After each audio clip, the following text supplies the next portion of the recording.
इस कहानी में हमें बहुत ही बड़ा लव ट्रायंगल देखने को मिलेगा जो कि दो इंसानों और एक चुड़ैल के बीच में होगा। ये है कहानी की फीमेल लीड हेरा।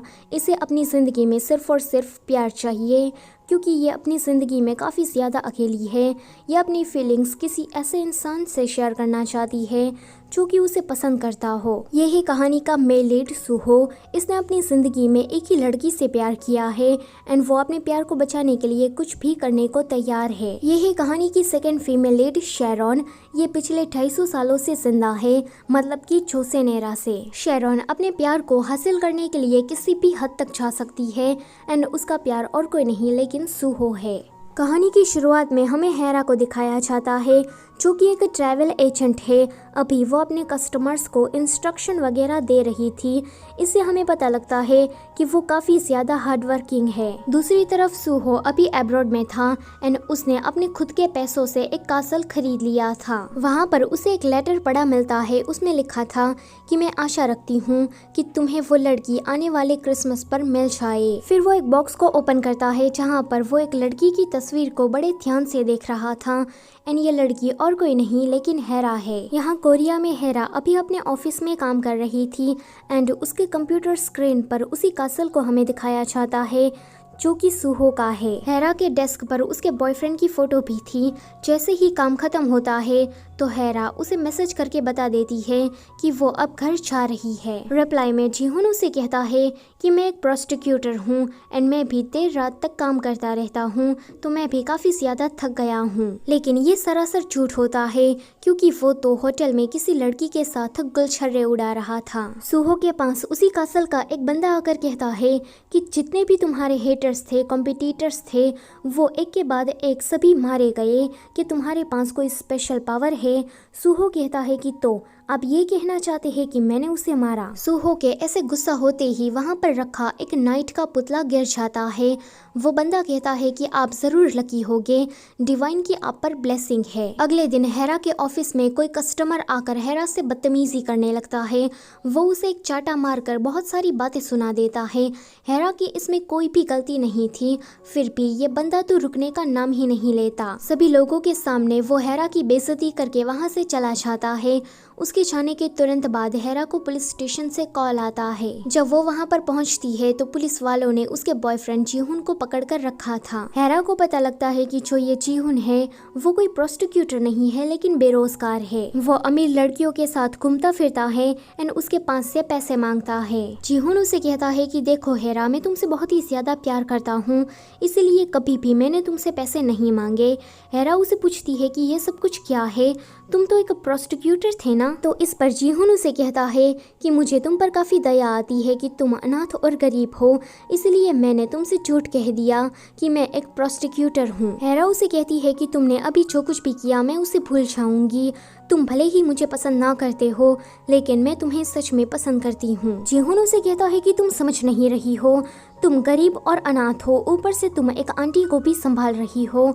ऐसी लड़की से तो भला कौन ही डेट करना पसंद करेगा। मैं तुम्हें क्लियरली एक बात बता दूं कि मुझे तुम्हारी जैसी गरीब लड़कियां बिल्कुल भी पसंद नहीं है। ये सुनकर हेरा को उस पर बहुत ही ज्यादा गुस्सा आता है एंड वो उसे ब्रेकअप करके वहाँ से चली जाती है। फिर हम सुहो को देखते हैं, वो किसी चेयरमैन पार्क के ऊपर इन्वेस्टिगेशन करवा रहा था। एक फ्लैशबैक में हमें दिखाया जाता है कि जब सुहो के डैड की मौत फैक्ट्री में आग लगने की वजह से हो रही थी तब सुहो ने चेयरमैन पार्क से मदद मांगी कि प्लीज वो उसके डैड को बचा ले, लेकिन वो बंदा वहाँ से भाग गया। यहाँ पर उसके डैड की मौत हो जाती है एंड आग लगने की वजह से सुहो की थोड़ी बॉडी और उसका फेस भी जल जाता है। सुहो के डैड के मरने के बाद हेरा के डैड उसे अपने घर लेकर आए क्योंकि हेरा के डैड और सुहो के डैड आपस में बेस्ट फ्रेंड थे। हेरा पढ़ाई में बिल्कुल भी अच्छी नहीं थी, बिल्कुल डफर थी।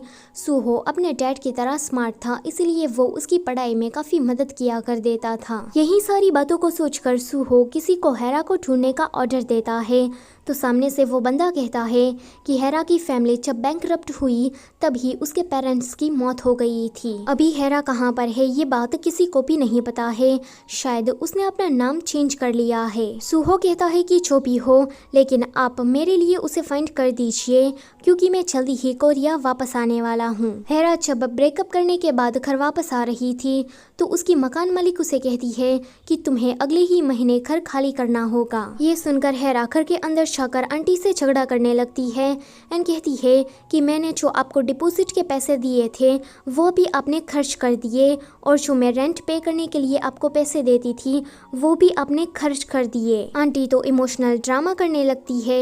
तो हेरा कहती है कि मुझे मेरे पैसे वापस चाहिए। तो आंटी कहती है कि मैंने उन पैसों से नया घर खरीद लिया और साथ ही साथ में एक लोन भी लिया है। ये सुनकर हेरा को इतना बड़ा सदमा लगता है कि वो बहुत सारी नींद की गोलियां एक ही बार में खा लेती है। तभी ही वहाँ पर उसकी फ्रेंड और उसका हस्बैंड गॉन आता है। ये दोनों ही उन दोनों की फाइट को रुकवाते हैं। वैसे ये जो गॉन है वो चेयरमैन पार्क का बेटा है। हेरा प्लेग्राउंड में आकर रो रही थी। बेचारी का तो आज का पूरा दिन ही खराब गया। वो कहती है कि कोई भी मुझसे प्यार नहीं करता, मैं बहुत ही ज्यादा अकेली हूँ। आज जैसी मेरी हालत है इस तरह से तो कोई भी मुझसे शादी भी नहीं करेगा। नींद की गोलियां खाने की वजह से वो वहीं पर ही बेहोश होने लगती है। वो सोचती है कि क्या मैं मरने वाली हूँ।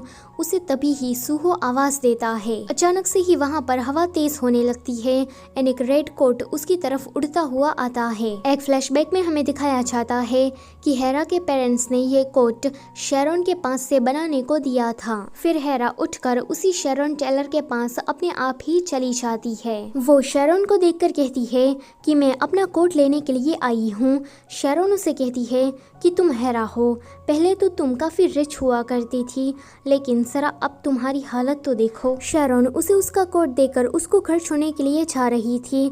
तो हेरा उसे कहती है कि आज मैं खुद की जान लेने वाली थी, लेकिन मुझे ख्याल आया कि अगर ये कोट मुझे मिल जाएगा तो मेरी जिंदगी वापस से सही हो जाएगी। शेरॉन उसे पूछती है कि तुम क्यों मरना चाहती हो। तो वो कहती है कि मेरे पास जीने की कोई वजह नहीं थी, इसीलिए।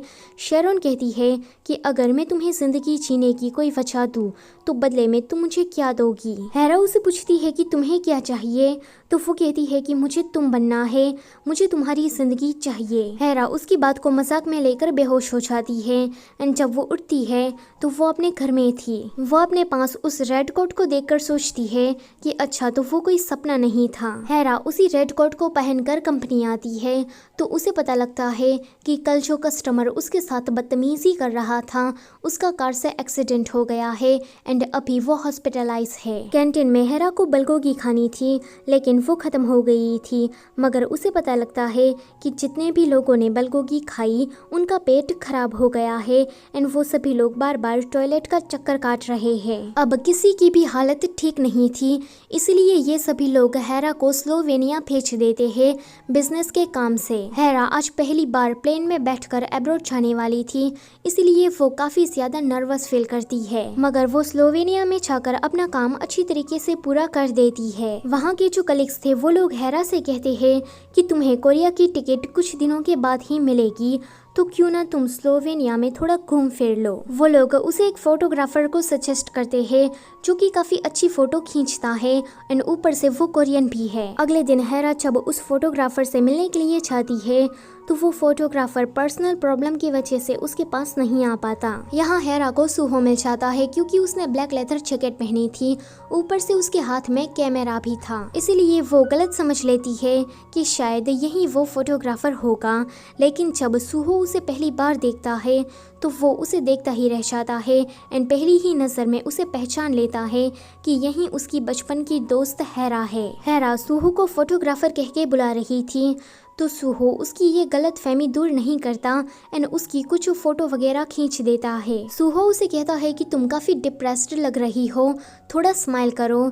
तो वो कहती है कि मेरे बॉयफ्रेंड ने मुझे डंप कर दिया है, इसलिए मैं काफी ज्यादा परेशान हूँ। सूहो कहता है कि ये तो अच्छा हुआ, अब जल्दी ही तुम्हें कोई अच्छा आदमी मिलने वाला है। जी हुन जेल में बैठा बैठा हेरा की बातें सोच रहा था कि मैं तुम्हें फिर भी पसंद करती हूँ। वो कहता है कि ये हेरा मुझे पागल कर देगी, वो काफी ज्यादा अच्छी लड़की है लेकिन वो गरीब है। एक पुलिस वाला आकर उसे कहता है कि तुमने उन लड़कियों से ऐसा भी क्या कह दिया कि वो तुम्हें फ्री कराने के लिए रेडी हो गई। इस पर जीहुन उसे कुछ भी नहीं कहता एंड वहाँ से चला जाता है। दूसरी तरफ गॉन आंटी से कह रहा था कि हेरा स्लोवेनिया में चली गई क्योंकि वो आपको देखना नहीं चाहती थी।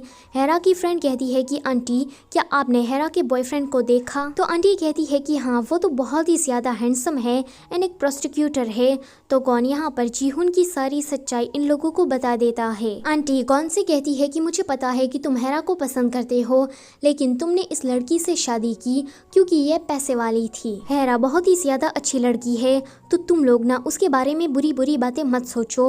वो गॉन को देखकर कहती है कि और तुम्हारे पेरेंट्स ने तो हेरा के डैड को मरवा ही दिया था। गॉन कहता है कि अब आप लिमिट क्रॉस कर रही है। तो आंटी कहती है कि ये मेरा घर है और तुम मेरे ही घर में खड़े होकर मुझसे ये कह रहे हो कि मैं लिमिट क्रॉस कर रही हूँ। वो उन दोनों को ही घर से भगा देती है। उनके जाने के बाद जीहुन वहाँ पर आता है, लेकिन वो हेरा से बिना मिले ही चला जाता है। सूहो हेरा को पूरा स्लोवेनिया घुमा रहा था। वो जब आइसक्रीम खाते खाते रोने लगती है तो सूहो उसे कहता है कि तुम जानती हो कि आइसक्रीम खाते खाते रोने पर क्या होता है। वो कहती है कि नहीं। अगले सीन में वो दोनों डिनर कर रहे थे। हेरा उसे कहती है कि तुम आज रात के मेरे ब्लैक नाइट बन जाओ। वो कुछ समझ नहीं पाता तो हेरा कहती है कि कोरिया में ब्लैक नाइट उसे कहा जाता है जो हमारे बिहाफ पर ड्रिंक करते हैं। आगे सूहो हेरा को गिफ्ट में एक बेल देता है एंड कहता है कि जब भी तुम इसे बचाओगी तो तुम्हें स्लोवेनिया की याद आएगी। जब वो उसे वापस कंपनी छोड़ने के लिए चाहता है तो सूहो एक बात नोटिस करता है कि हेरा के हाथ काफी ज्यादा ठंडे हैं एंड वो अपनी बॉडी का बिल्कुल भी ध्यान नहीं रखती। अगले सीन में हेरा के कलीग्स उसे डांट रहे थे एंड कहते हैं कि पूरा दिन तुम किसके साथ घूमकर आई। उस लड़के ने तुम्हारा फोन जानबूझकर स्विच ऑफ किया ताकि हम तुम्हें कांटेक्ट ना कर पाए। तुम तो काफी इडियट हो। हेरा सोचती है कि मैं तो सच में उल्लू बन गई, लेकिन वो लड़का आखिर में था कौन। सूहो हेरा की तस्वीरें देखकर बहुत ही ज्यादा खुश हो रहा था एंड कहता है कि हेरा ये मैं हूँ, तुमने मुझे नहीं पहचाना। अगले दिन हेरा को एक पार्सल रिसीव होता है। उसमें ग्लव्स थे एंड उसकी कुछ फोटोज थी जो कि सूहो ने खींची थी। सूहो ने उसमें एक लेटर भी लिखा था एंड कहा था कि माफ करना, मैं वो फोटोग्राफर नहीं हूँ जिसे तुम ढूंढ रही हो। तुम जानना चाहती हो ना कि आइसक्रीम खाते खाते रोने पर क्या होता है। तुम एक मैन के दिल को फास्ट बीट करने पर मजबूर कर देती हो। अभी के लिए तो मैं बस तुम्हें थोड़ी सी ही फोटो भेज रहा हूँ, लेकिन जब हम दोबारा मिलेंगे तब मैं तुम्हारी सारी फोटोज तुम्हें लौटा दूंगा। चेयरमैन पार्क हॉस्पिटलाइज थे। वो कहते हैं कि मैंने उस लड़की को आज फिर से देखा, उसकी उम्र कभी बढ़ती ही नहीं। यहाँ पर वो शेरॉन की बात कर रहे थे। हेरा की फ्रेंड कहती है कि ससुर जी क्या पागल तो नहीं हो गए ना। तो गॉन कहता है कि इसे थोड़ा सदमा लगा है, ये बिल्कुल ठीक है। शेरॉन के पास बेकी नाम की एक लड़की मिलने के लिए आती है। वो उसे कहती है कि हेरा पुरानी जिंदगी की तरह आज भी मिजरेबल जिंदगी ही जी रही है। बेकी कहती है कि भले ही वो आज इतनी मिजरेबल जिंदगी जी रही है, लेकिन जल्दी ही उसकी जिंदगी में अच्छा होने लगेगा। शेरॉन कहती है कि मैं ऐसा होने ही नहीं दूंगी, मैं उन दोनों को साथ में कभी नहीं आने दूंगी। बेकी उसका गला दबाते हुए कहती है कि तुम पिछले 200 सालों से जिंदा हो, क्या इतने टाइम में भी तुम में अक्ल नहीं आई। पिछली जिंदगी में तो तुमने उन दोनों की जिंदगी को नरक बना दिया था, लेकिन प्लीज इस वाली जिंदगी में उन दोनों को शांति से जीने दो। अगले सीन में बेकी चर्च में थी एंड वहाँ पर वो कन्फेस करती है कि उसने बहुत ही बड़ा पाप किया है, इसीलिए वो पिछले 250 सालों से जिंदा है। अगले दिन हेरा उसी कासल में घूमने के लिए आती है जो कि सूहो का है। उसे बताया जाता है कि 9 बजे से पहले चली जाना, क्योंकि 9 बजे के बाद सारे गेट बंद हो जाएंगे। लेकिन वहाँ घूमते घूमते हेरा को समय का कुछ पता ही नहीं चलता एंड उसका फोन भी स्विच ऑफ हो जाता है। अब तो हेरा बाहर भी नहीं जा सकती क्योंकि सारे गेट बंद थे।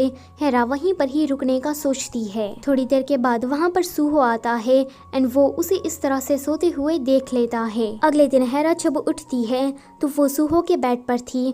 वो वहाँ से भागने का करती है एंड गलती से सूहो के बाथरूम का दरवाजा ओपन कर देती है। अगले सीन में हेरा उसे पूछती है कि तुम यहाँ क्या कर रहे हो, तो वो कहता है कि ये मेरा कासल है।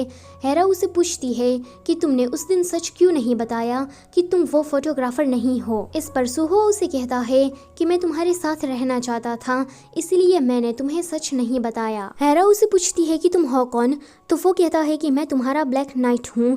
वो कहती है कि ऐसे नहीं, असल में तुम हो कौन। सूहो कहता है कि मैं मेडिकल का स्टूडेंट हूँ, लेकिन फिलहाल अभी मैं बिजनेसमैन हूँ। मैंने बहुत सारे पैसे कमा लिए हैं, इसीलिए अभी मैं अपने वेकेशन पर हूँ। यहाँ पर सूहो अपने नाम के अलावा हेरा को सब कुछ बता देता है। अगले सीन में हेरा कोरिया वापस आ जाती है, उसकी आंटी उसे कहती है कि जो घर मैंने खरीदा है अभी उसका रिनोवेशन हो रहा है और जब तक रिनोवेशन होगा तब तक ये लोग हमें दूसरा घर रहने के लिए दे रहे हैं। हेरा की फ्रेंड भी वहाँ पर आई थी। वो उस कोट को देखकर कहती है कि तुमने ये कहाँ से खरीदा, मुझे भी ऐसे कपड़े खरीदने हैं। वो जिद करने लगती है कि वो उसे उस शॉप पर लेकर जाए। हेरा मना कर देती है, लेकिन जब वो ये कहती है कि बदले में मैं तुम्हें पैसे दूंगी तो ये सुनकर हेरा मान जाती है। लेकिन जब हेरा शेरॉन के टेलर में उसे लेकर आती है तो शेरॉन उसे गुस्सा हो जाती है एंड कहती है कि तुम मेरी शॉप में ऐसे ही किसी को कैसे लेकर आ सकती हो। हेरा कहती है कि माफ करना, आगे से मैं ध्यान रखूंगी, लेकिन मैं तुमसे पूछना चाहती थी कि तुम्हें मेरा एक्यूरेट मेजर कैसे पता है। इस पर हेरा कहती है कि इस तरह के अलग अलग साइज के कोट मेरे पास बहुत सारे हैं। हेरा कहती है कि जब से इस कोट को मैंने पहना है तब से ही मेरे साथ बहुत ही अच्छा हो रहा है। तो शेरॉन कहती है कि ये एक कोइंसिडेंस भी हो सकता है। आगे आंटी हेरा को लेकर उसी घर में पहुंच जाती है। हेरा इतने बड़े घर को देखकर सोचती है कि क्या कंपनी वाले सच में हमें इस घर में रहने को दे रहे हैं। तभी ही उसके सामने सूहो आकर कहता है कि जब तक तुम्हारा घर रिनोवेट नहीं हो जाता तब तक तुम यहाँ पर रह सकती हो। इसी के साथ पार्ट नंबर 1 होता है यहीं पर ही खत्म। वीडियो से जाने से पहले लाइक, शेयर और चैनल को सब्सक्राइब करना मत भूलना। Thank you for watching.